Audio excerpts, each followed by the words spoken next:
Welcome back! Today we're making gochujang cauliflower bites over whipped feta, a simple and delicious dish that's ready in under 30 minutes.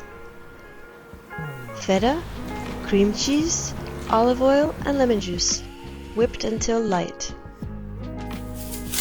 Whole head of cauliflower, cut into bites. Olive oil in a hot pan, add the cauliflowers in. Season with a pinch of salt. Sear undisturbed for 4 minutes. Don't touch it. Then add 3 tablespoons of water. Cover immediately and steam for another 4 minutes. Then we uncover it and let any remaining liquid cook off.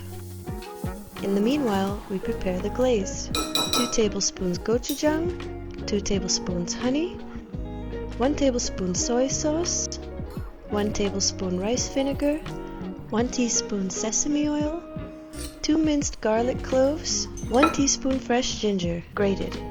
Whisk everything together. Add the glaze over the cauliflower and toss over high heat until sticky and glossy all over. Spread the feta on the plate and then pile the cauliflower on top. Garnished with some sesame seeds, scallions, chili flakes. And there you have it. Creamy against spicy, cool against char. Every bite has something going on. So simple and yet so delicious. Thank you for watching. See you at the next one.